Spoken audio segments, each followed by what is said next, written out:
I stood on a hill, looked across the land, and saw the Romans, the Picts, the Welsh, the Irish, the Angles, the Saxons, the Vikings, the Normans, and more roam across the countryside, fighting, conquering, and being conquered. But as I looked, I realized that I was not just seeing the land, but the passage of time.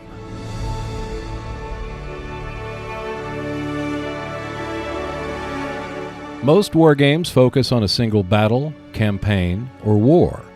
Britannia covers more than 1,000 years, from the arrival of the Romans in 43 AD to the final successful invasion of England by William the Conqueror, launched in 1066 and ending in 1085. Britannia is a game for 2, 3, or 4 players.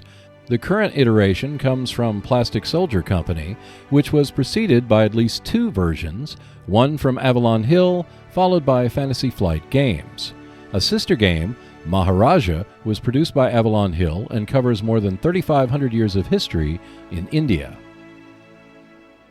Although there have been changes during each iteration, the basic structure of Britannia has remained the same.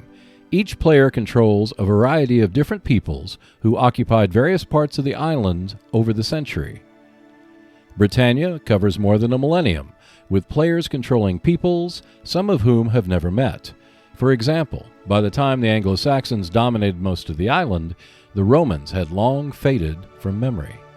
The ruins of their roads, buildings, and fortifications considered works of giants crumbled. It is the passage of time that helps make Britannia unique. Because of its relatively simple rules based on the game's grand scope, Britannia has carved an interesting place in the wargaming community. A multiplayer game in which the participants seek not only to recreate, but do better than their historical counterparts. While it is possible to take different courses of action with the various peoples in the game, the victory conditions are such that emulating the past leads to maximizing the points potential that can be scored. Though points can be scored in different ways, the most common is from control of the land. A wise man once said, "Stocks may rise and fall, utilities and transportation systems may collapse, people are no damn good, but they will always need land, and they will pay through the nose to get it." The core of Britannia is that it is a game of real estate. Groups of people trying to take what they do not have, or people trying to keep what they have already. Countless wars have been fought over real estate, and Britannia showcases this concept over 1,000 years. You do not have to go further than the victory points table to see how Britannia is geared toward factions achieving territorial goals. Although to be fair, there are other ways to garner victory points, territorial acquisition is arguably the most prominent. The breadth of Britannia is stunning.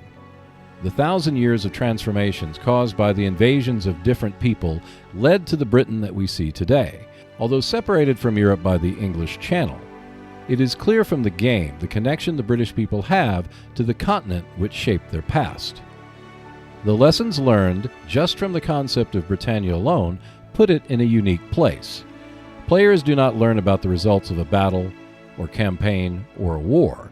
Rather, they learn about the shaping of civilization on an island the Romans believed in 43 AD was uncivilized. By 1085 AD, the Normans had helped form the civilization that is seen today. Those who play the game learn how the arrival of new peoples and the passage of time can change an island, a nation, and even a world.